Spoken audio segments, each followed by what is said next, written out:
Halo selamat sore saudara, Anda menyaksikan program berita Kompas Petang hanya di Kompas TV Independen terpercaya. Bersama saya Cynthia Rompas. Dan saya Yasir Nene Ama saudara. Informasi pertama kita awali dari Jakarta. Gelombang unjuk rasa massa terjadi di depan gedung DPR MPR RI Jakarta. Hingga Senin sore massa dengan tertib menyampaikan aspirasi mereka.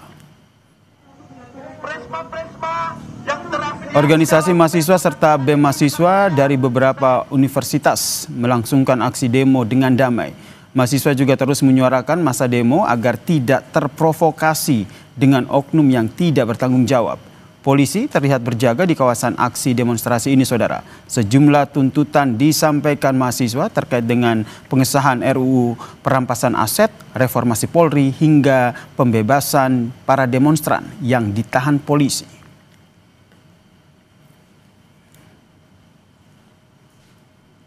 GMNI ya, GMNI sama dari situ di Universitas Islam Jakarta kalau nggak salah.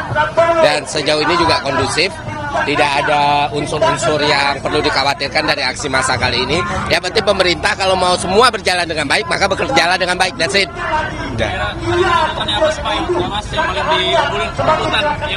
Kalau kita lihat update, ada beberapa kan yang sudah kita tahu tunjangan dibatalkan itu harus diawasi. Ada 17 plus 8 kalau nggak salah yang udah dirancang teman-teman dan nanti mungkin bisa ditanya ke Andovi atau ke beberapa teman-teman lain yang itu poin-poin intinya. Intinya kayak gini, kita perlu reformasi besar-besaran.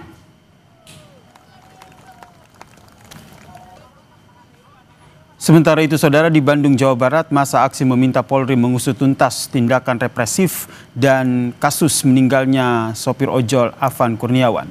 Selain itu, massa juga menuntut reformasi DPR RI usai kontroversi yang dilakukan anggotanya serta tunjangan yang fantastis. Massa juga mendesak pengesahan perampasan aset.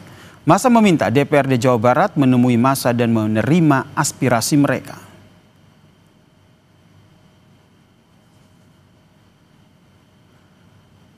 Menanggapi aksi unjuk rasa di Yogyakarta, Ketua DPRD Yogyakarta menyatakan meminta penyampaian aspirasi dilakukan secara damai dan mengantisipasi adanya pihak yang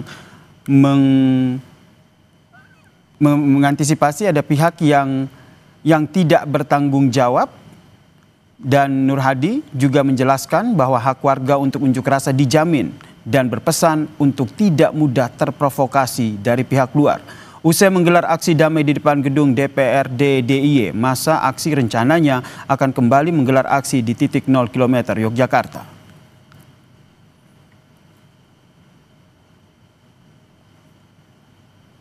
Kita tidak melarang orang demo, ya, tetapi jagalah aset ini sama-sama kita, apalagi warga Jogja. Kami adalah wakil rakyat, sehingga hak rakyat untuk menyampaikan aspirasi pada kami pasti kami terima. Ya, kalau itu porsi kami kita jawab sendiri, kalau itu porsi Jakarta kita kirim ke Jakarta. Gubernur Daerah Istimewa Yogyakarta Sri Sultan Hamengkubuwono X meminta pemimpin di daerah mengedepankan rasa saat menghadapi demonstran. Menurut Sri Sultan, kepala daerah harus mengedepankan rasa dan bukan pikiran maupun tindakan. Sebelumnya saudara, Sultan menemui para pengunjuk rasa untuk bernegosiasi dengan massa di Mapolda DIY tanpa pengawalan. Hal ini pun menuai simpati dari banyak pihak. Kalau aspirasinya memang seperti itu, ya kita conditioningkan bagaimana sebaiknya pimpinan-pimpinan daerah ini bisa memberikan sosialisasi atau punya sikap-sikap yang memang adu rasa, tidak sekedar apa yang dia pikirkan, tapi apa yang harus dia rasakan. Aksi unjuk rasa juga digelar di depan gedung DPRD Kabupaten Majalengka, Jawa Barat. Saling dorong massa dengan polisi tak bisa dihindari lantaran massa yang mencoba masuk ke dalam gedung DPRD.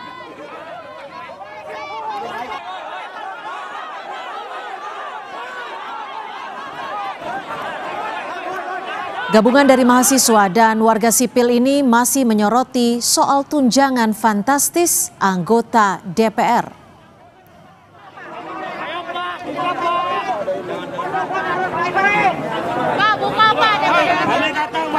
Pak, kasih jalan dong Pak. Di bawah baliho gada ini. Sekalilah bisa tegaskan aliansi ini melakukan orasi politik. Organisasi kampus dan elemen masyarakat yang tergabung dalam Aliansi Lampung Melawan menggelar unjuk rasa di depan DPRD Provinsi Lampung.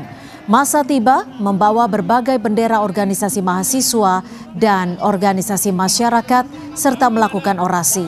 Mereka mendesak DPRD Lampung maupun Gubernur Lampung menemui massa aksi. Selain memprotes tunjangan fantastis DPR, massa juga menuntut pengesahan undang-undang perampasan aset.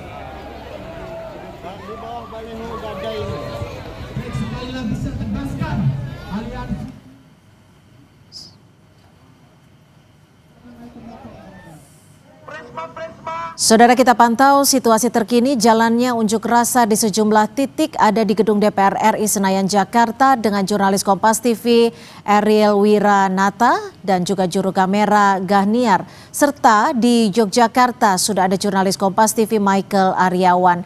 Kita akan sapa Ariel di gedung DPR. Ada Ariel, bagaimana situasi terkini dan pengamanan yang dilakukan terkait aksi unjuk rasa di depan gedung DPR, Ariel? Sekali lagi mumpung di depan TNI, rakyat.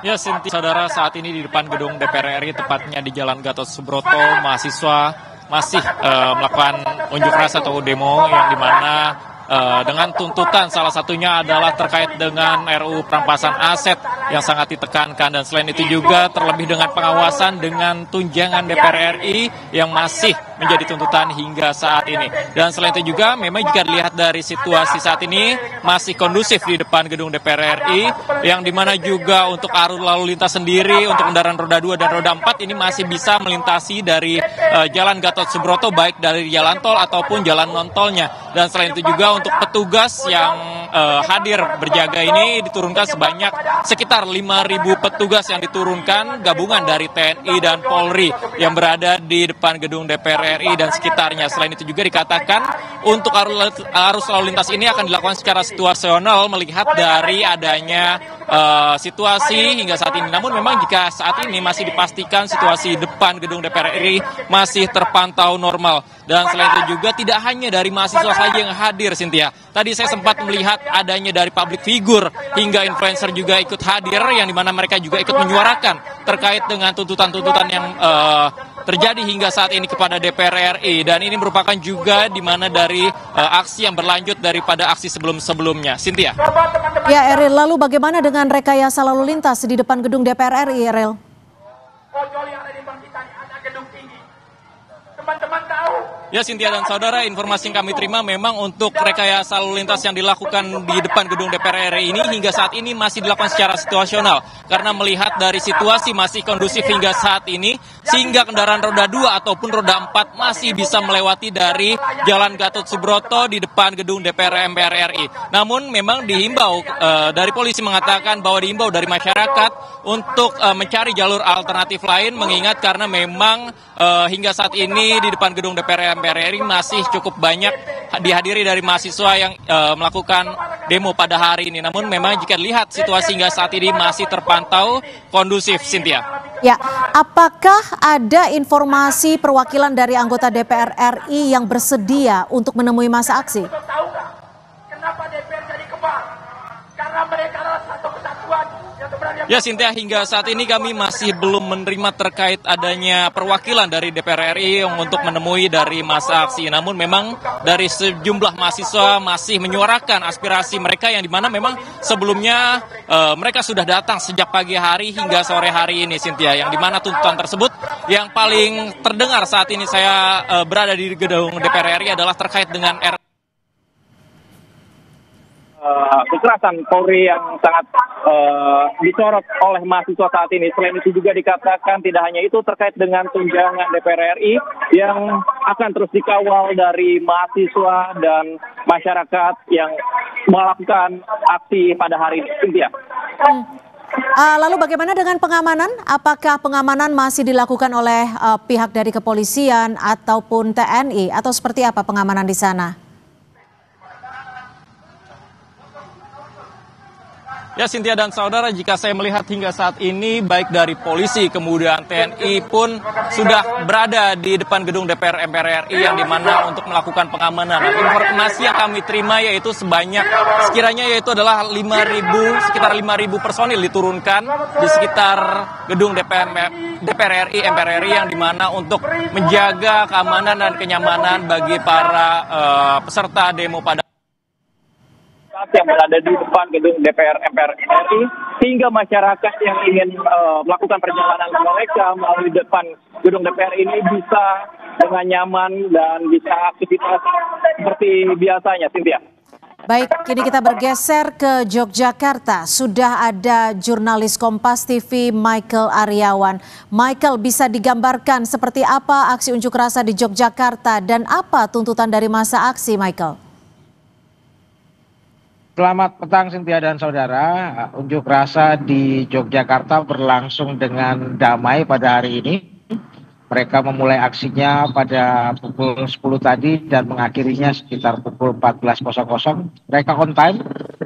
Tepat pukul itu sesuai janji mereka membubarkan diri menuju ke kampusnya masing-masing karena memang masa aksi ini terdiri dari elemen-elemen mahasiswa dari berbagai perguruan tinggi di Yogyakarta dan juga tentunya ada gabungan masyarakat dan para pekerja buruh juga karyawan di seputaran Yogyakarta.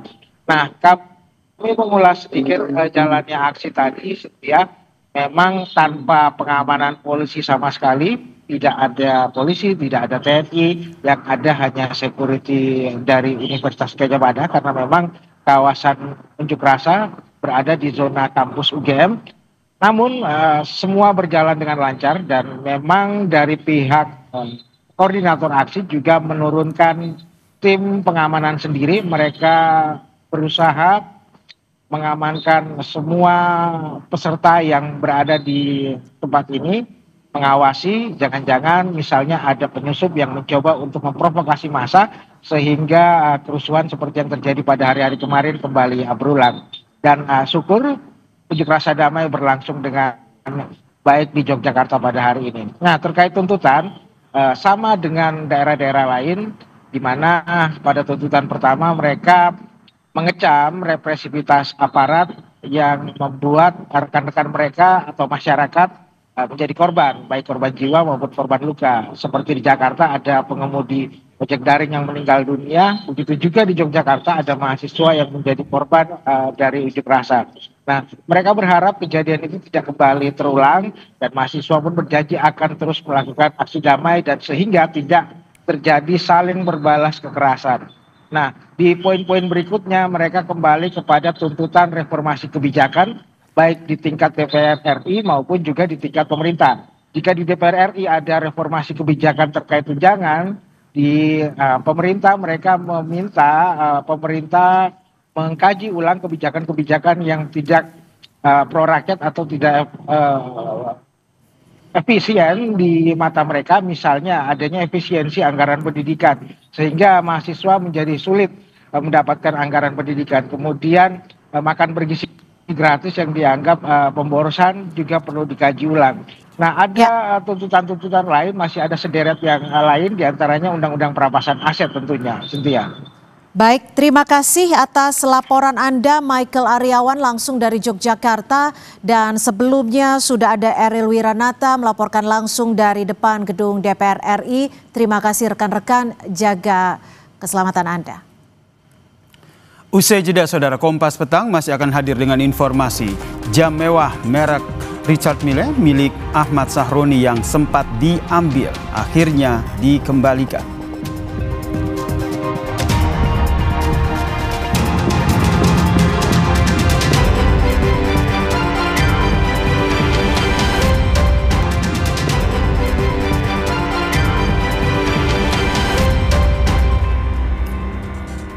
Terima kasih Anda masih menyaksikan Kompas Petang, saudara. Kapolda Metro Jaya telah menangkap 1.240 orang buntut dari kericuhan yang terjadi saat penyampaian aspirasi selama 1 minggu di wilayah Jakarta.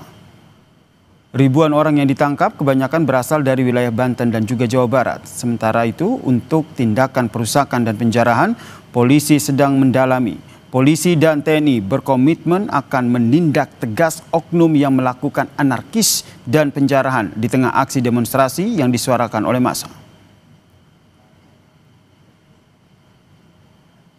Dan yang untuk melakukan aksi perusakan atau penjarahan, kami sudah mendeteksi. Ya. Sudah tinggal tunggu saja, ya, kita akan melakukan upaya tindakan tegas untuk penangkapan. Kalau menyampaikan pendapat, saran dan itu tentu akan sesuai dengan konstitusi, itu sesuai diatur dengan konstitusi. Namun ketika melakukan tindakan anarkis itu akan kita tindak tegas bersama kepolisian. Demikian, terima kasih. Saudara, warga mengembalikan jam mewah merek Richard Mille milik Ahmad Sahroni yang sempat diambil warga. Pengembalian jam tangan ini ke Ketua RW disaksikan sejumlah warga dan RT setempat. Beberapa hari lalu, rumah Sahroni didatangi warga di kawasan Tanjung Priok pada hari Sabtu lalu.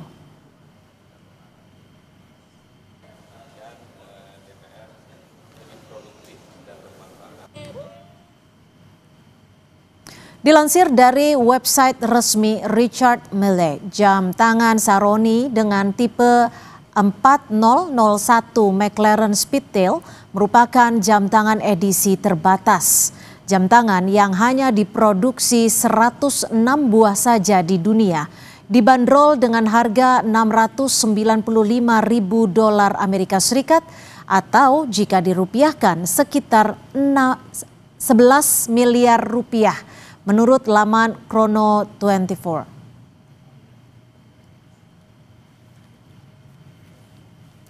Presiden Prabowo Subianto pun memerintahkan Polri untuk mengambil tindakan tegas jika terjadi perusakan dan penjarahan, baik terhadap fasilitas umum maupun individu.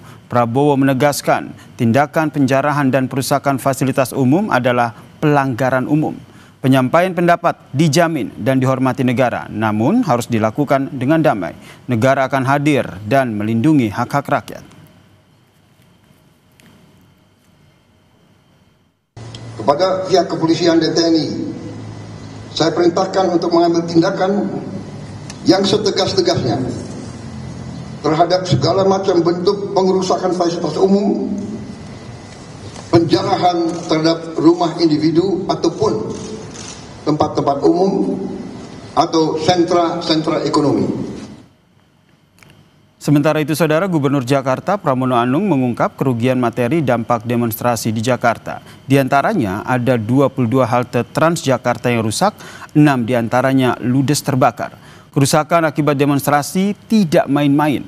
Kerugian akibat kerusakan infrastruktur MRT mencapai 3,3 miliar rupiah. Sementara itu, Transjakarta sebanyak 41,6 miliar rupiah. Sementara itu CCTV dan fasilitas pendukung lain kerugian mencapai 5,5 miliar rupiah. Hingga total kerugian, Saudara, mencapai 55 miliar rupiah.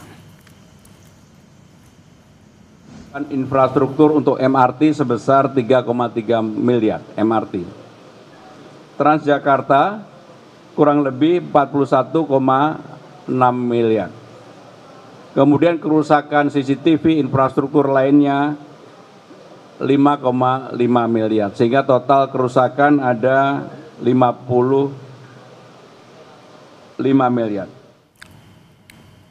Kita bahas soal instruksi Presiden soal penanganan demonstrasi. Akan dilakukan penindakan tegas terhadap mereka yang melakukan penjarahan atau melakukan tindakan perusakan dalam aksi unjuk rasa. Sudah bergabung bersama kami di Kompas Petang, Komisioner Kompolnas Mas Yusuf Warshim. Selamat petang, Mas Yusuf. Selamat petang, Bung Yasir. Salam sehat semuanya. Salam sehat semuanya. Yang Anda baca dari instruksi ini seperti apa sehingga implementasinya dalam penerapan yang dilakukan oleh aparat keamanan ini tidak menjadi bola liar? Ya, tentu karena itu instruksi Presiden ya tentu harus dilaksanakan. Tapi kan soal tindakan tegas itu kan tidak titik, koma ya. Bila kita bahas jika melakukan pengerusakan, penjarahan, tentu karena secara konstitusional tugas Polri menjaga keamanan dan ketertiban masyarakat, menegakkan hukum, melindungi, mengayomi, melayani masyarakat, tentu tindakan tegas itu dapat dipahami di dalam perspektif pelaksanaan tugas kepolisian itu. Di dalam hal perusakan, penjarahan kan itu dalam perspektif hukum itu tindak pidana.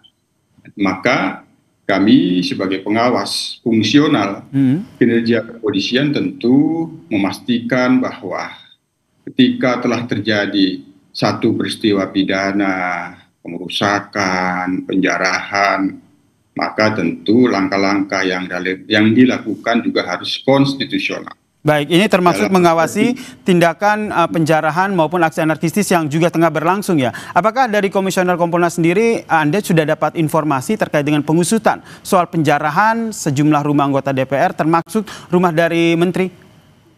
Ya, tadi saya melanjutkan, maka dalam hal ini konsep negara hukum yang telah dijamin oleh Undang-Undang Dasar Negara Republik Indonesia tetap harus dijunjung tinggi. Rule of law harus dijunjung tinggi. Artinya ketika telah terjadi tindak pidana pengerusakan, penjarahan, maka tindakan tegas itu ya ada pada penegakan hukum. Nah, diusut secara hukum, tentu karena kita negara hukum, maka diusutlah itu, diadili. Yang mereka itu apabila nanti sudah ya proses awal kan kalau tindakan tegas itu secara hukum kan diamankan, dilakukan proses hukum penyidikan, di situ ada di dalamnya penangkapan. Jadi itu Bung Yasir, ada komanya jika telah terjadi pengerusakan, penjarahan itu ya peristiwa pidana. Termasuk Kompolnas mendorong ya bagaimana para pelaku penjarahan, perusakan fasilitas yang terjadi selama rangkaian unjuk rasa ini untuk tetap diproses hukum.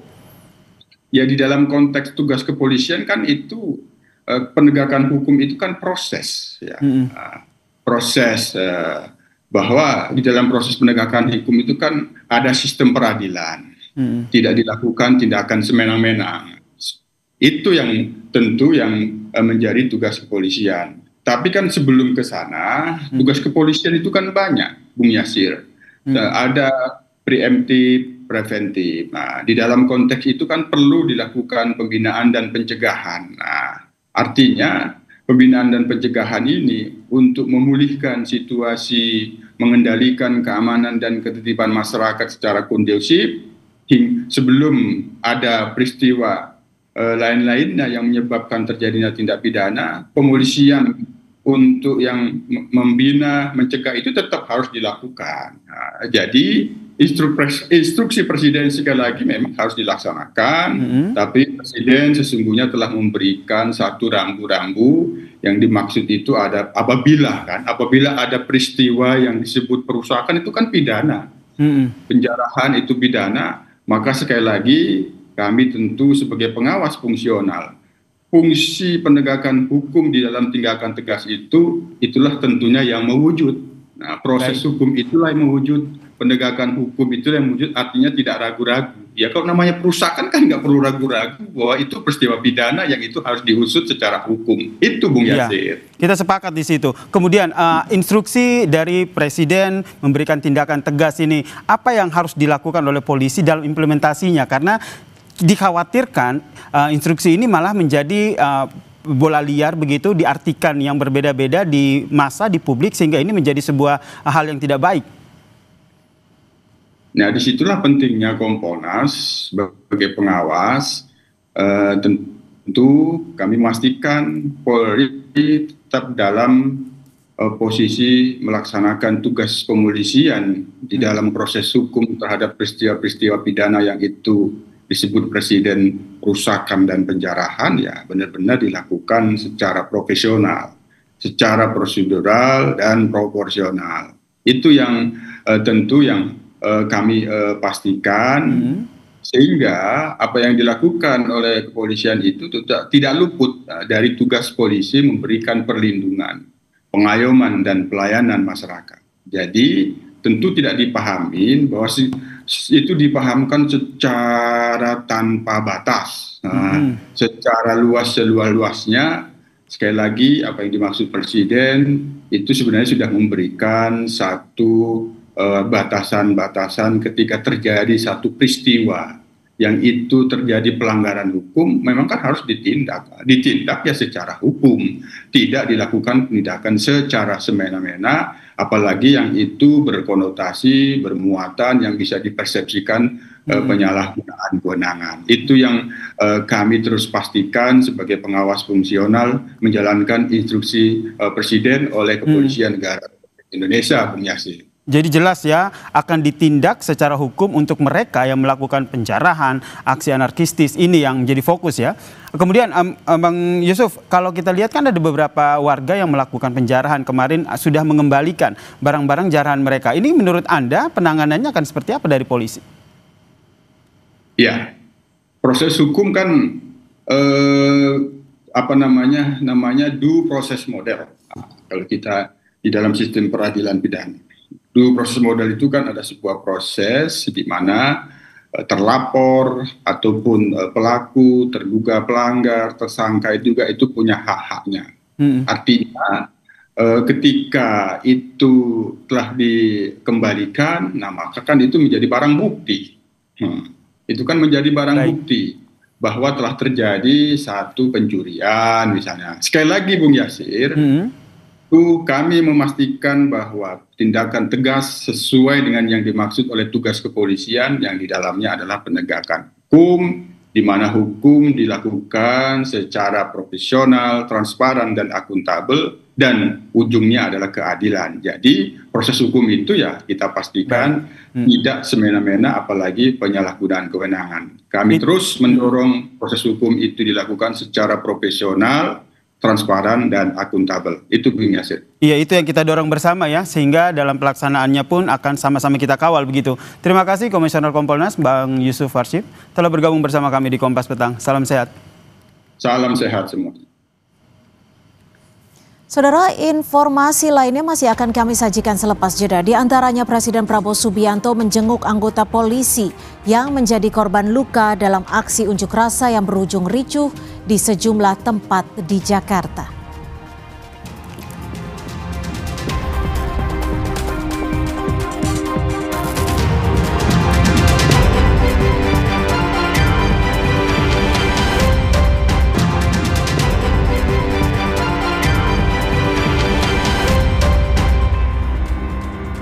Terima kasih Anda masih bersama kami di Kompas Petang. Saudara, Presiden Prabowo Subianto menjenguk anggota polisi yang menjadi korban luka dalam aksi unjuk rasa yang berujung ricuh di sejumlah tempat di Jakarta. Presiden menyebut ada 43 polisi yang terluka. Sebagian besar sudah pulang dan hanya tersisa 17 yang masih dirawat di Rumah Sakit Polri Kramat Jati. Prabowo mengatakan semua petugas yang dikerahkan mengamankan aksi unjuk rasa akan mendapat kenaikan pangkat. Dinaikin pangkat luar biasa karena bertugas di lapangan membela negara, membela rakyat, ya kan, menghadapi anasir-anasir. Kalau demonstran murni yang baik justru oleh aparat harus dilindungi. Hak menyampaikan pendapat dijamin oleh undang-undang. Tapi ada ketentuannya. Demonstrasinya harus damai. Sementara itu, saudara, di Bandung, Jawa Barat, massa aksi meminta Polri mengusut tuntas tindakan represif dan kasus meninggalnya sopir ojol Afan Kurniawan. Selain itu, massa juga menuntut reformasi DPR RI usai kontroversi yang dilakukan anggotanya, serta tunjangan fantastis.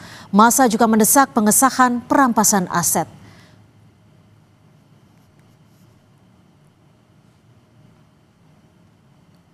Untuk mengetahui situasi terkini di Bandung, Jawa Barat, kita bergabung dengan jurnalis Kompas TV Vida Alatas dan juru kamera Sunandar. Vida, seperti apa kondisi aksi unjuk rasa di Bandung, Jawa Barat, Vida, sore hari ini?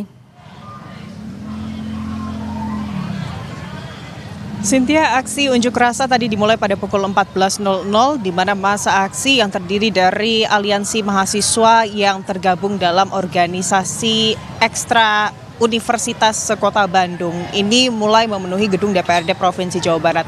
Dan semakin sore, Cynthia dan juga saudara, kami pantau ini masa aksi mulai berdatangan begitu ya, semakin ramai masa aksi yang kemudian terpusat atau berkumpul di depan gedung DPRD Provinsi Jawa Barat. Tentunya yang dilakukan, Cynthia, seperti yang kami akan tunjukkan, yang ini adalah gambar terkini aksi demonstrasi di depan gedung DPRD Provinsi Jawa Barat, tepatnya yang terjadi di Jalan Diponegoro, Kota Bandung. Ini menyebabkan tentunya lalu lintas dari kendaraan-kendaraan yang akan melintas ke Jalan Diponegoro ini harus beralih begitu ya, melalui Jalan Majapahit menuju ke Jalan Surapati. Dan Cynthia, yang terus dilakukan sejak pada pukul 14.00 tadi ini adalah pembakaran ban yang tidak henti-hentinya dilakukan sembari orasi yang dilakukan oleh para perwakilan dari mahasiswa dari Universitas Sekota Bandung begitu ya. Tentunya yang digarisbawahi Cynthia dan juga saudara dari mahasiswa ini adalah aksi atau seruan aksi damai, di mana para mahasiswa ini memang akan atau memberikan tuntutan-tuntutan mereka di hadapan gedung Wakil Rakyat begitu ya, atau DPRD Provinsi Jawa Barat. Tentunya ada beberapa poin tuntutan, diantaranya ini adalah menuntut reformasi DPR Republik Indonesia dan juga DPRD yang ada di Indonesia. Selain menuntut reformasi DPRD, yang juga dituntut ini adalah pengesahan undang-undang perampasan aset bagi koruptor ini bisa disegerakan. Selanjutnya, Cynthia, pengusutan tuntas dan juga tanggung jawab dari Kapolri begitu ya, komitmen Kapolri untuk mengusut tuntas kematian dari driver ojek online begitu ya, Muhammad Afan. Ini juga menjadi tuntutan dari para mahasiswa yang melakukan aksinya di depan gedung DPRD Provinsi Jawa Barat sore hari ini. Tentunya yang diharapkan ini dari masa aksi, tadi kami berbincang dengan koordinator masa aksi, berharap bahwa dari anggota DPRD Provinsi Jawa Barat atau perwakilan DPRD Provinsi Jawa Barat ini bisa bertemu langsung dengan mereka, berdialog untuk kemudian menyampaikan aspirasi mereka kepada pemerintah pusat, dalam hal ini adalah DPR RI.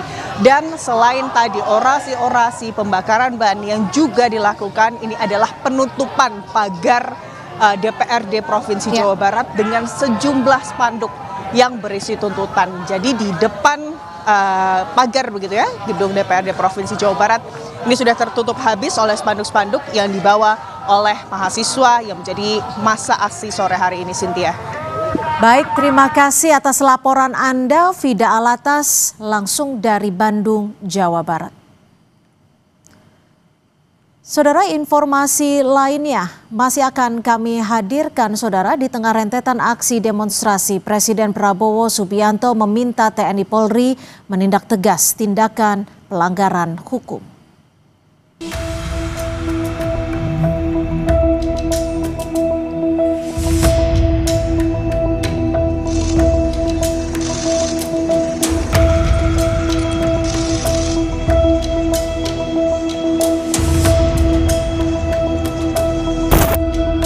Presiden Prabowo Subianto menggelar konferensi pers di Istana Minggu sore terkait penanganan demo dan kritik tunjangan fantastis DPR.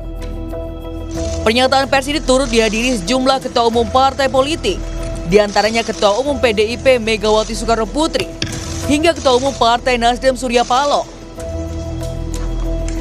Dalam keterangannya, Presiden menyatakan unjuk rasa menyampaikan pendapat harus dihormati. Namun Presiden mengingatkan, tindakan anarkistis harus ditindak tegas. Aspirasi murni yang ingin disampaikan harus dihormati. Hak untuk berkumpul secara damai harus dihormati dan dilindungi.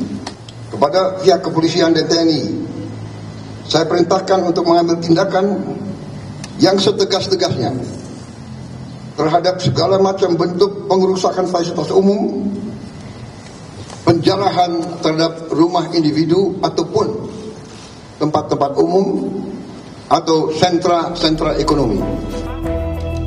Direktur Eksekutif Lembaga Survei Indonesia Jayadi Hanan menilai, munculnya presiden bersama elit politik di tengah rentetan aksi demonstrasi menunjukkan komitmen elit menindaklanjuti persoalan yang jadi tuntutan massa. Sekuensnya pertama, presiden bersama semua elit politik, pimpinan elit politik, ya, dalam 8 partai politik dan pimpinan semua lembaga politik negara tadi ya yang hadir, MPR, DPR, DPD, ya, presiden sendiri, itu menunjukkan kepada masyarakat bahwa mereka bersatu dan mereka sudah sepakat untuk mengakui bahwa memang ada problem yang seperti suara masyarakat, dan itu mereka ingin melakukan tindak lanjut. Gitu. Nah, untuk tindak lanjut yang lebih konkret, itu kan itu oleh masyarakat, tidak hanya janji. Besarnya tunjangan anggota DPR di tengah kesulitan yang dihadapi masyarakat yang berujung pada aksi demonstrasi jadi gambaran matinya empati elit yang berujung pada amukan massa. Kini, tidak hanya jawaban, rakyat menunggu implementasi dan kepedulian seluruh elit. Tim Liputan Kompas TV. Saudara, di tengah rentetan aksi demonstrasi, respon penanganan situasi disampaikan Presiden bersama pimpinan partai politik. Lebih lengkap kita bahas bersama Direktur Eksekutif Parameter Politik, Adi Prayitno. Mas Adi, bagaimana Anda membaca sikap dan juga hasil dari pertemuan antara Presiden Prabowo kemarin dengan sejumlah pimpinan partai politik? Mas Adi. Ya, saya kira ada dua hal. Pertama, tentu sepertinya Presiden, pemerintah itu butuh berdiskusi dengan pimpinan-pimpinan partai politik yang lolos ke parlemen untuk mencari solusi dan feedback. Kira-kira apa langkah terbaik untuk menghadapi situasi yang berkembang belakangan ini yang saya kira gejolaknya cukup luar biasa. Kalau kita mau jujur, sebenarnya salah satu trigger dari gejolak ini semua kan tidak terlepas dari kader-kader partai politik, khususnya yang ada di DPR. Jadi tidak mengherankan kalau kemudian kita menyaksikan secara terbuka ada sejumlah anggota DPR yang dinilai menjadi biang kegaduhan, menjadi biang kontroversi, itu kan dinonaktifkan oleh partai politik. Misalnya PAN itu menonaktifkan Eko Patrio dan Uya Kuya, Nasdem juga menonaktifkan Syahroni dan Napa Urbah, termasuk juga misalnya Adik Kadir, juga dinonaktifkan oleh Golkar. Ini tentu perlu dikomunikasikan secara signifikan. Kalau kita mau jujur sebenarnya, ini kan sebagai upaya untuk memadamkan api yang selama ini menjadi titik trigger bagaimana resistensi dan protes itu bermunculan. Jadi tentu Presiden itu berdiskusi dengan pimpinan partai sebagai solusi bagaimana ini bisa diantisipasi, yang salah satunya adalah menonaktifkan kader-kader partai yang nilai menjadi biang huru hara. Nah, yang kedua tentu kalau kita membaca statement dari Presiden, saya kira ini sudah menjadi sesuatu yang clear dan ini secara berangsur situasi kan semakin kondusif. Misalnya Presiden itu memerintahkan kepada aparat hukum, TNI dan polisi untuk menindak tegas para demonstran yang melakukan anarki, kemudian tindakan kekerasan, termasuk juga penjarahan. Penjarahan itu bukan hanya di rumah pribadi. Ya, setidaknya ada 7 poin yang disampaikan oleh Presiden Prabowo terkait dengan hasil pertemuan dan juga arahannya. Tapi Mas Adi, yang menarik adalah salah satunya kehadiran Ketua Umum Partai Politik Bu Mega seperti itu. Bagaimana Anda membaca Ketua Umum PDIP Megawati Soekarno Putri turut hadir di situ, bahkan juga berdiri tepat di samping Presiden? Ya, saya kira memang secara prinsip Prabowo Subianto ingin menegaskan kepada publik bahwa semua elit-elit kunci termasuk ketua umum partai yang saat ini tidak berada di barisan pemerintah itu siap bekerja sama gotong royong untuk menyelesaikan persoalan-persoalan kebangsaan. Bahkan PDIP sekalipun yang tidak menjadi bagian dari kekuasaan ingin menjadi bagian dari menyelesaikan persoalan-persoalan ini. Yang kedua, bagi saya secara prinsip Prabowo Subianto ingin kasih pesan bahwa PDIP yang saat ini berada di luar kekuasaan menjadi oposisi siap bekerja sama di tengah situasi kritis, di tengah situasi-situasi yang sedang bergejolak. Inilah yang saya kira sebagai pesan persatuan, sebagai pesan bagaimana konsolidasi elit-elit kunci di negara kita ini dijadikan sebagai sumber utama untuk mencari jalan keluar supaya krisis politik dan gejolak politik yang selama ini selesai itu bisa tuntas. pesan politik terbesarnya adalah bagi siapapun yang mencoba untuk menciptakan kegaduhan, menciptakan kerusuhan, dan instabilitas politik di negara ini, maka akan berhadapan dengan elit-elit kunci yang memiliki akar dan kekuatan politik yang cukup konsolidatif, baik akar-akar politik yang ada di parlemen ataupun akar-akar politik yang ada di basis massa. Karena apapun judulnya, kita tahu partai politik ini adalah kader-kader mereka ada di parlemen, mulai dari DPR pusat, provinsi, kabupaten, dan kota, dan partai juga punya jejaring dan kaki-kaki politik yang ada di grassroots. Jadi pesan konsolidasi dan kerjasama politik inilah ingin diberikan kepada pihak-pihak yang selama ini ingin membuat kegaduhan, ingin membuat huru-hara, membuat instabilitas yang tidak terkendali. Baik, terima kasih Mas Adi Prayitno, Direktur Eksekutif Parameter Politik, sudah berbagi perspektif di Kompas Petang sore ini. Terima kasih. Terima kasih, Intia. Saudara, informasi lainnya di Kompas Petang masih akan kami sajikan selepas jeda. Di antaranya Ketua Badan Anggaran DPR Said Abdullah menyebut anggota DPR yang dinonaktifkan masih menerima gaji.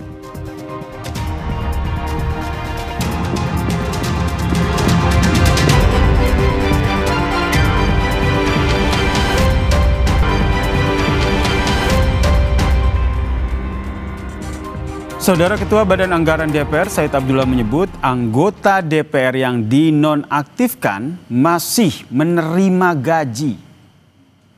Said mengatakan berdasarkan Undang-Undang MPR, DPR, DPD, dan DPRD, Undang-Undang MD3, tidak ada istilah nonaktif. Namun dia menghormati keputusan partai yang menonaktifkan kadernya sebagai upaya meredam situasi.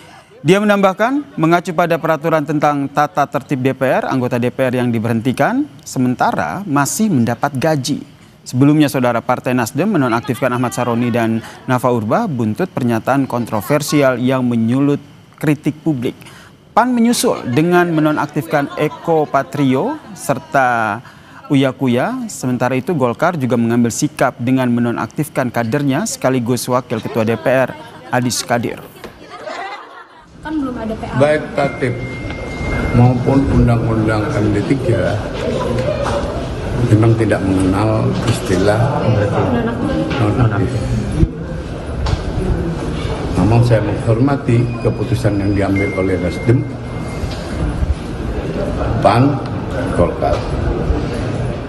Kalau dari sisi aspek itu, ya terima gaji. Secara teknis dan aturan. Iyalah. Dalamnya pada masyarakat. Saya minta maaf sedalam-dalamnya sekali. Meminta maaf yang sebesar-besarnya atas setiap perkataan yang keluar dari mulut saya. Ramai-ramai meminta maaf atas kegaduhan akibat sikap dan ucapan yang dinilai telah menyinggung dan melukai hati rakyat. Tak lantas membuat anggota dewan luput dari sanksi. 5 anggota DPR yang mengeluarkan pernyataan dan aksi kontroversial dinonaktifkan oleh partainya masing-masing. Partai Amanat Nasional nonaktifkan Eko Hendro Purnomo atau Eko Patrio dan Surya Utama atau Uya Kuya sebagai anggota DPR. Keputusan diambil setelah mempertimbangkan dinamika politik di tanah air.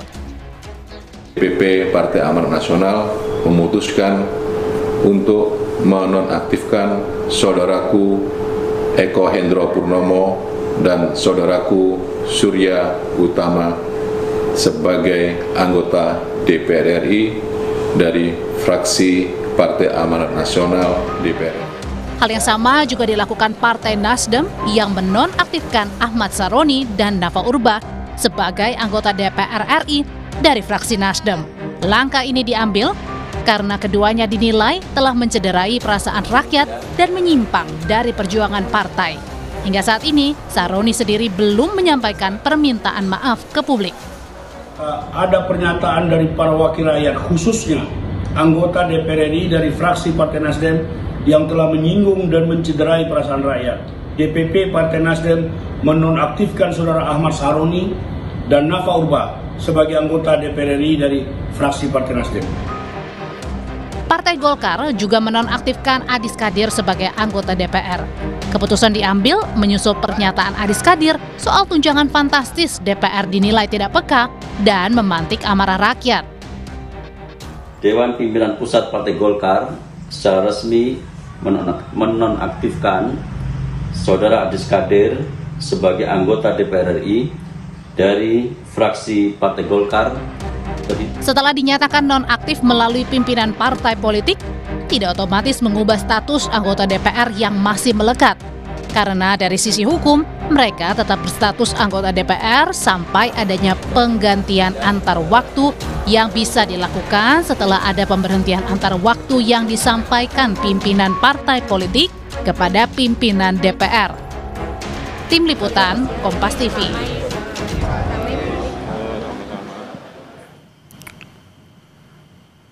Saudara, sejumlah anggota DPR RI dinonaktifkan oleh partai politik buntut pernyataan mereka yang dinilai kontroversial hingga melukai hati rakyat. Namun ternyata mereka yang dinonaktifkan itu nyatanya masih menerima gaji, saudara. Apakah langkah ini bisa meredam unjuk rasa yang terjadi di berbagai daerah? Kami membahasnya bersama dengan anggota Dewan Pembina Perludem, Mbak Titi Anggraini, dan juga anggota Majelis Partai Demokrat, Bang Syarif Hasan, yang telah bergabung bersama kami di Kompas Petang. Selamat sore semuanya. Selamat sore. Selamat sore. Saya ke Mbak Titi dulu. Mbak Titi, ini langkah yang diambil oleh partai politik adalah menonaktifkan anggota DPR-nya. Kalau sesuai aturan itu seperti apa? Dan apakah ini menurut Anda sudah menjawab kritikan publik melalui gelombang unjuk rasa yang terjadi selama ini? Iya, terima kasih Kak Yasir ya. Nonaktif itu memang ada satu kali disebut di dalam Undang-Undang MD 3 kita, MPR, DPR, DPD, DPRD begitu ya. Tetapi konteks nonaktif itu hanya untuk pimpinan dan anggota MKD DPR yang diadukan dan menjadi teradu. Sedangkan dalam konteks anggota biasa itu tidak dikenal istilah nonaktif. Jadi nonaktif itu memang sama sekali tidak dikenal dalam peristilahan kedewanan begitu.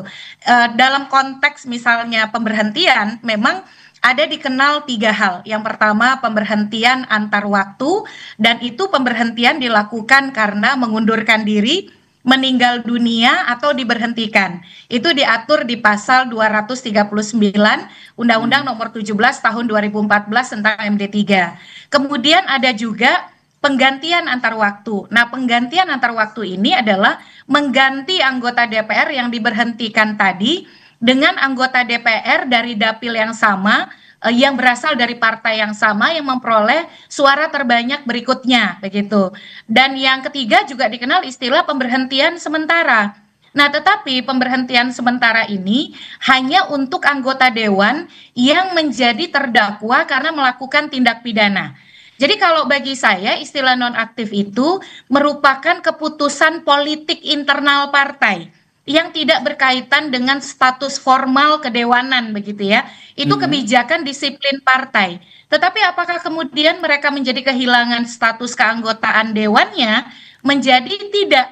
Karena kehilangan keanggotaan kedewanan itu hanya bisa kalau dia mengundurkan diri, diberhentikan, atau meninggal dunia. Nah, situasi itu kan tidak terjadi pada orang-orang yang disebutkan tadi, baik dari Partai Nasdem, Partai Amanat Nasional, ataupun Partai Golkar. Jadi yang kita tunggu adalah apa yang dimaksud dengan nonaktif itu bergantung tindak lanjut dari masing-masing partai. Kalau masing-masing partai itu ingin mengganti misalnya, itu statusnya artinya dia diberhentikan oleh partai sebagai anggota dewan, dan itu ada prosedurnya.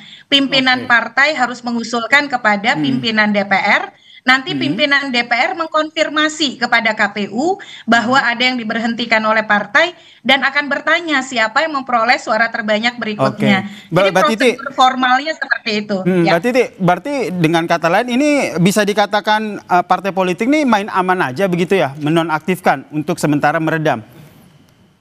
Ya, bisa dibilang begitu, karena ini ansih menjadi kebijakan internal partai. Kita harus cek nih sama Pak Syarif dan kawan-kawan misalnya, di pimpinan DPR itu apakah sudah ada pengusulan pemberhentian anggota yang bersangkutan oleh pimpinan partai, karena yang mengusulkan itu adalah pimpinan partai kepada pimpinan DPR. Baik, tahan di situ dulu ya Mbak Titi ya. Kita langsung ke Bang Syarif. Bang Syarif, kenapa akhirnya menurut Anda dari sisi politik deh ini, kenapa akhirnya partai politik ini mengambil langkah menonaktifkan? Ya, pertama tentunya partai politik ini kan menempatkan kader-kadernya yang berhasil masuk DPR itu kan adalah representasi dari daripada partai politik. Nah, sekalipun di dalam proses pemilihannya itu komunikasi antara calon yang bersangkutan dengan masyarakat. Nah, dan harus diingat bahwa sebenarnya secara de jure bahwa keberadaan anggota DPR itu adalah merupakan representasi juga dari partai. Jadi kalau partai mengambil suatu kebijakan untuk menonaktifkan, saya pikir ini adalah langkah politis. Tetapi sekali lagi langkah politis ini tidak berdampak kepada keberadaan para anggota tersebut. Satu hal yang patut untuk dicermati bahwa persyaratan untuk menjadi penggantian antar waktu itu ada 3 hal. Tadi sudah dijelaskan oleh Mbak Titi. Nah, kuncinya adalah sebenarnya kalau seandainya anggota DPR itu tidak mau mengundurkan diri, maka itu sampai kapanpun tidak akan bisa dilakukan PAW. Nah, kasus ini pernah terjadi juga dulu pada saat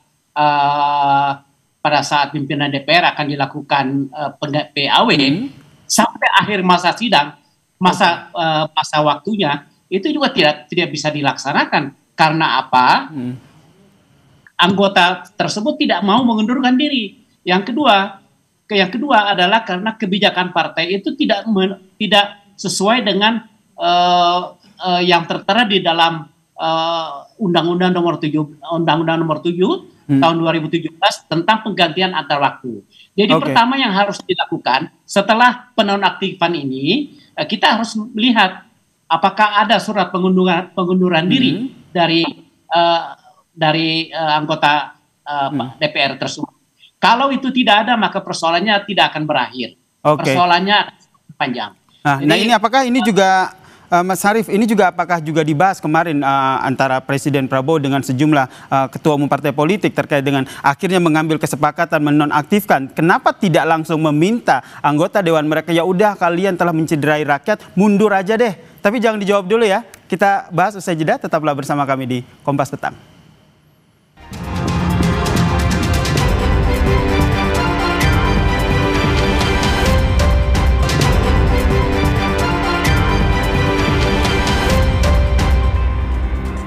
Pertanyaan gantung saya ke Mas Syarif Hasan selaku Majelis Tinggi Partai Demokrat. Menurut Anda yang didiskusikan antara Presiden Prabowo dan ketua partai politik kemarin itu kenapa tidak langsung mengarah ke meminta anggota DPR yang menciderai hati rakyat ini untuk mengundurkan diri? Kenapa harus menonaktifkan?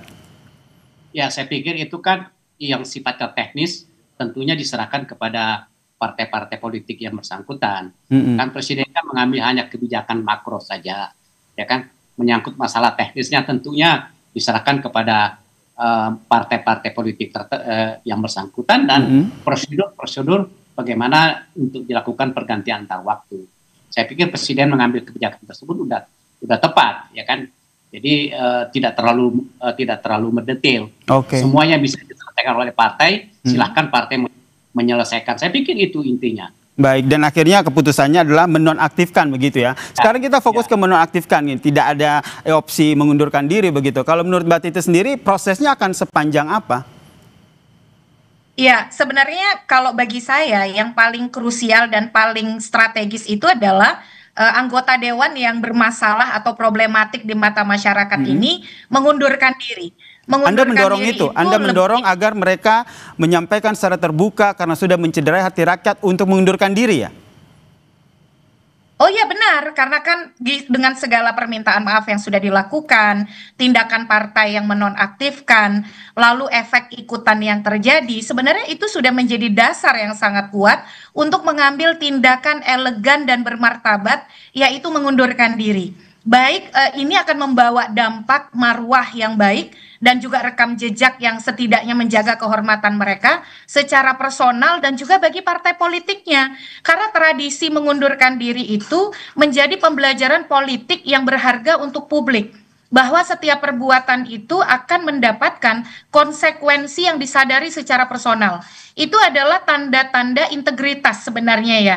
Kalau kita lihat misalnya banyak sekali rekaman yang mengatakan salah satu pemicu itu adalah kekecewaan masyarakat terhadap perilaku mereka dan juga bagaimana mereka menyikapi apa yang menjadi aspirasi dan perasaan rakyat. Kan sebenarnya mereka ini wakil rakyat, tapi ketika rakyatnya sudah merasa dicederai, dilukai, disakiti, esensi sebagai wakil rakyat itu sebenarnya sudah lepas. Dan dengan demikian sebenarnya yang paling dibutuhkan adalah teladan. Bagaimana mereka merefleksikan kehadirannya itu dengan cara yang baik ke hadapan masyarakat kita. Dan ketimbang misalnya menggunakan istilah-istilah yang sangat politis dan lebih mengarah kepada disiplin partai daripada disiplin kedewanan, ya lebih baik si anggota dewan tersebut mengundurkan diri. Toh sekarang misalnya juga ada di luar negeri, tidak bisa dihubungi, tidak bisa berdialog. Jadi sudah terputus juga relasi aspirasi dan juga relasi konstituensinya dengan para wakil tersebut, begitu kira-kira. Baik, ya kita nantikan ya apakah ini anggota dewan yang sudah dinonaktifkan ini akhirnya memilih opsi seperti yang tadi dianjurkan oleh Mbak Titi Anggra ini, yaitu mengundurkan diri demi meredam gelombang unjuk rasa ini. Kita nantikan bersama ya. Terima kasih anggota Dewan Pembina Perludem Mbak Titi Anggra ini dan juga anggota Majelis Tinggi Partai Demokrat Bang Syarif Hasan telah bergabung bersama kami di Kompas Petang. Salam sehat semuanya. Dan saudara, usai jeda Kompas Petang masih akan kembali dengan informasi. Propam Polri menyatakan menemukan unsur pidana atas kasus kematian Afan yang tertabrak kendaraan rantis Brimob. Sidang etik perdana akan digelar pada hari Rabu.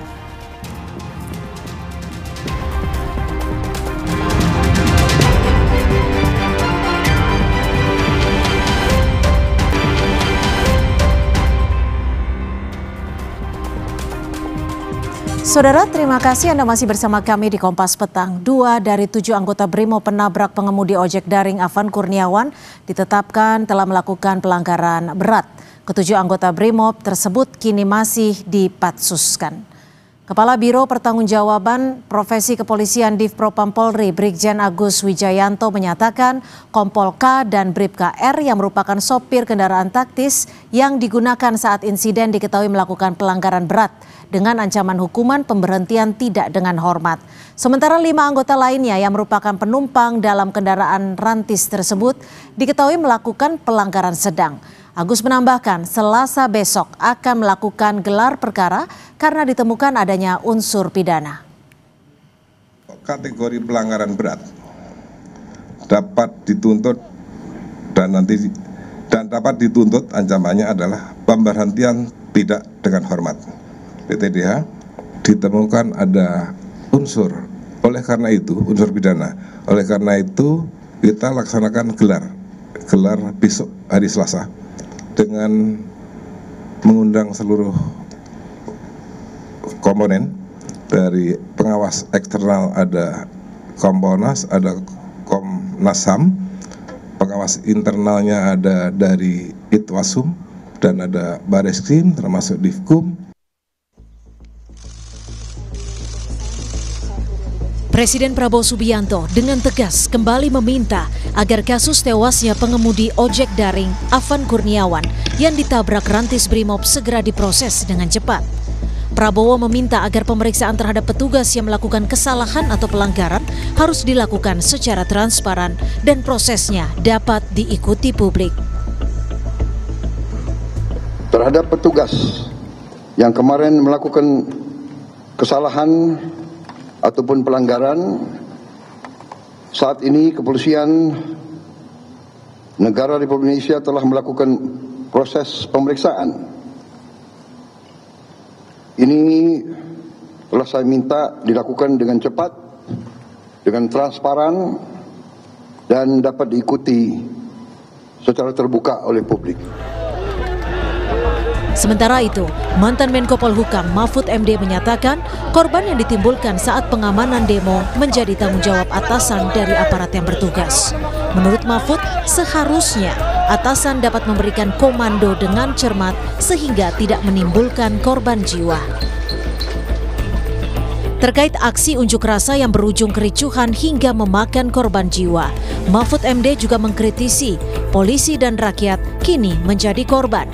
Padahal masalah utama yang berasal dari akumulasi kekecewaan rakyat seharusnya diselesaikan terlebih dahulu. ini yang harus bertanggung jawab adalah atasan dalam memberi komando itu supaya cermat dari waktu ke waktu. Bentrokan antara rakyat melawan aparat, padahal aparat itu hanya menerima tugas, tidak ikut mengambil keputusan politik. Jadi korban. Polisi jadi korban, rakyat jadi korban. Oleh sebab itu ini harus diselesaikan. Masalah utamanya apa? Ya. Masalah utama yang kita lihat itu adalah akumulasi kekecewaan. Aksi unjuk rasa yang dipicu tunjangan fantastis DPR RI berujung pada tewasnya driver ojek daring Afan Kurniawan pada Kamis malam 28 Agustus lalu yang ditabrak kendaraan Rantis Brimob. Saat ini, 7 polisi yang berada dalam kendaraan Rantis penabrak Afan menjalani pemeriksaan Propam Polri. Tim Liputan, Kompas TV.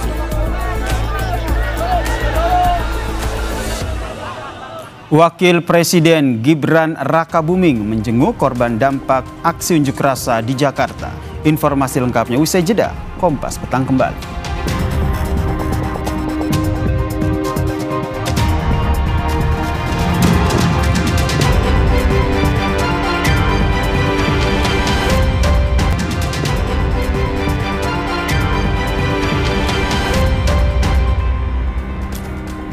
Wakil Presiden Gibran Rakabuming menjenguk korban dampak aksi unjuk rasa di Jakarta.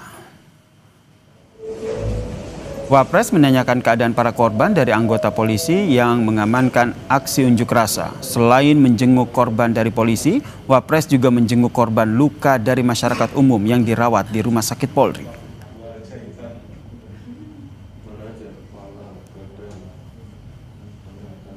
Polda Sulawesi Selatan melakukan olah TKP di gedung DPRD Kota Makassar yang terbakar dalam aksi unjuk rasa Jumat lalu. Tanda garis polisi dipasang hari ini, serta lokasi dijaga ketat agar proses olah TKP berjalan lancar. Polda Sulawesi Selatan bersama dengan tim Inafis dan Lafor Polda Sulsel turun ke lokasi gedung DPRD Kota Makassar untuk melakukan olah TKP. Sejumlah titik lokasi telah ditandai dengan nomor khusus termasuk benda tajam parang yang ditemukan di lokasi. Ini proses yang kita lakukan dan tentunya ini akan lebih memperjelas nanti apa yang terjadi di sini. Dan mohon dukungan dari masyarakat apa yang telah kita lakukan dan yang terpenting potensial suspek sudah ada. Ke depan mudah-mudahan semua ini kami bisa selesaikan sebaik-baiknya. Sorotan lain, Saudara, Komisi Pemberantasan Korupsi KPK memeriksa mantan Menteri Agama Yakut Khalil Qaumas selama sekitar 7 jam, Saudara. Ia diperiksa sebagai saksi kasus dugaan korupsi kuota haji tambahan pada tahun 2024. Ini merupakan pemeriksaan kedua bagi Yakut. Usai diperiksa, Saudara, Yakut mengatakan pemeriksaan hari ini untuk memperdalam keterangan yang sudah ia berikan sebelumnya. Kasus ini, Saudara, telah naik ke tahap penyidikan, tapi KPK belum menetapkan tersangka. Meski demikian, sudah ada 3 orang yang dicegah ke luar negeri oleh KPK. Mereka adalah ex-stafsus dari Yakut, kemudian Yakut, dan juga ada bos dari Maktur, yaitu Fuad Hasan. Pencegahan dilakukan karena keberadaan ketiganya di Indonesia dibutuhkan untuk penyidikan perkara tersebut. Ya, memperdalam keterangan yang saya sampaikan di pemeriksaan sebelumnya, di penyelidikan. Jadi ada pendalaman. Ada berapa pertanyaan di dalam? Insya Allah kalau saya nggak salah ada 18. Ya materi sampaikan tanya ya tentu terkait dengan persoalan yang sedang Gus, soal aliran dugaan fee terkait pembagian kuota itu gimana, Gus? Tanyakan ke penyidik ya. Saudara, juru bicara KPK menemui warga Pati yang menggelar aksi unjuk rasa di depan Gedung Merah Putih KPK. KPK merespon aspirasi warga Pati yang datang jauh-jauh ke gedung KPK Jakarta. Warga berharap KPK tidak masuk angin terhadap penyidikan kasus dugaan korupsi Direktorat Jenderal Perkeretaapian Kementerian Perhubungan yang menyeret nama Bupati Pati Sudewo. Menanggapi hal ini, KPK bilang penyidikan perkara masih berproses dan tidak berhenti. Jadi kami pastikan penyidikan perkara tersebut tidak berhenti, penyidikan perkara tersebut masih berproses. Dan kepada Bapak Ibu dan teman-temanku sekalian dari masyarakat Pati, jika ada informasi tambahan yang kiranya dapat menjadi pengayaan bagi KPK dalam penanganan perkara tersebut, tentu kami sangat terbuka. Informasi tadi saudara sekaligus menutup perjumpaan kita di Kompas Petang edisi kali ini. Saya Yasir Nene Ama. Dan saya Cynthia Rompas. Terima kasih atas kebersamaan Anda. Selamat sore, sampai jumpa.